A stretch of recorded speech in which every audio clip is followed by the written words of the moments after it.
யாரையும் நம்ம குறை சொல்லி ஒன்றும் பிரயோஜனம் கிடையாது. இன்னைக்கு யாருக்கும் ட்ரைனிங்கே இல்லை. பொண்ணுக்கும் ட்ரைனிங் கிடையாது, பசங்களுக்கும் ட்ரைனிங் கிடையாது. ஒரு பொண்ணுக்கும் எப்படி ஒய்ஃபா இருக்குன்னு ட்ரைனிங் கிடையாது. ஒரு பையனுக்கும் எப்படி கணவனா இருக்கிறதுக்கு ட்ரைனிங் கிடையாது. சாஸ்திரம் சொல்லுது, ஒரு கணவன் அப்படின்னா அவன் எப்படி இருக்கணும் அப்படின்னா, எல்லா புலன்களையும் அடக்கியவனா இருக்கணும்.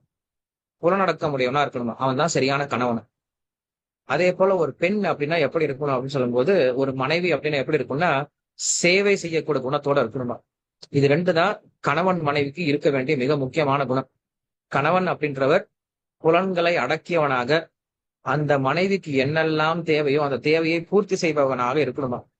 இதே ஒரு பெண் எப்படி இருக்கணும் அப்படின்னா, ரொம்ப அன்போட எல்லா விதமான சேவையும் செய்யக்கூடியவளா இருக்கணுமா. இது ரெண்டும் இருந்துச்சுன்னு வச்சுக்கோங்களேன், கணவன் மனைவி நல்லா இருக்க முடியும். இல்லைன்னா கணவன் மனைவியையும், மனைவி கணவனையும் கட்டுப்படுத்த முயற்சி பண்ணுவாங்க. கணவன் எப்படி மனைவியை கட்டுப்படுத்த முடியும் அப்படின்னா, தன்னுடைய புலனடக்கத்தினால கட்டுப்படுத்த முடியும். தன்னுடைய புலன்கள் தன்னுடைய வசத்துல இருந்துச்சு அப்படின்னா, மனைவி தானா கட்டுப்பட்டுருவா. அதே போல அந்த பெண்ணுக்கு என்னெல்லாம் தேவையோ அதை செய்ய ஆரம்பிச்சிட்டான் அப்படின்னா, அந்த பெண் தானா கட்டுப்பட்டு இருப்பா. நீங்க கட்டுப்படுத்த தேவையில்லை. அதே போலதான் ஒரு பெண்ணும் கணவனை கட்டுப்படுத்தணும் அப்படின்னா, நல்ல சேவை பண்றதுனாலையும், ரொம்ப இனிமையா பேசுறதுனாலையும் கணவன் தானாவே கட்டுப்பாட்டுல வந்துருவான். இது நம்மளுக்கு சாஸ்திரம் சொல்லி கொடுக்குது. சரி. அந்த பெண்ணை திருமணம் பண்றதுக்கு கேட்ட உடனே அவங்க அப்பா சொல்றாரு, நீங்களே பாத்துக்கோங்க, என் பொண்ணை கூப்பிடுறேன், நீங்களே பாத்துக்கோங்க அப்படின்னு சொல்லி சொல்றாரு.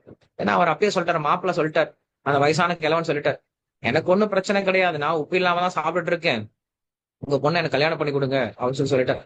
அந்த பொண்ணு சேர்றா. சேர்ந்தனே, இங்க பாரு, இந்த இந்த கிழவர் உன்னை கல்யாணம் பண்ணிக்கணும்னு சொல்லி சொல்றாரு அப்படின்னு சொல்லி சொன்னா, அந்த பொண்ணு சொல்றா, என்னப்பா உனக்கு கண்ணு ஏதாவது கெட்டு போயிடுச்சா, உன்னை கண்டாக்டர் கிட்ட கூட்டிட்டு போனுவா, ரொம்ப அழகான இளைஞன் ஒருத்தர் உட்காந்துட்டு இருக்காரு, வயசான கிழவன்றியே அப்படின்னு சொல்லி சொன்ன உடனே திரும்பி பார்த்தா அழகா பெருமாள் தான் உட்காந்துட்டு இருக்காரா, ரொம்ப இளைஞனா உட்காந்துட்டு இருக்காரு. அப்ப லட்சுமி தேவி, ஸ்ரீ மகாலட்சுமியை திருமணம் பண்ணிட்டு போயிட்டார். சோ அன்னைக்கு பெருமாள் ஒரு வார்த்தையை சொன்னார் இல்லையா, உப்பு இல்லாம சாப்பிடுவேன்னு சொல்லிட்டு, அன்னையிலிருந்து என்ன பண்றாரு பகவான், உப்பு இல்லாம சாப்பிட ஆரம்பிச்சிட்டார். சோ ஒப்பிலி அப்பன், ஒப்பில்லாத அப்பன் அப்படின்றத மாறி போய்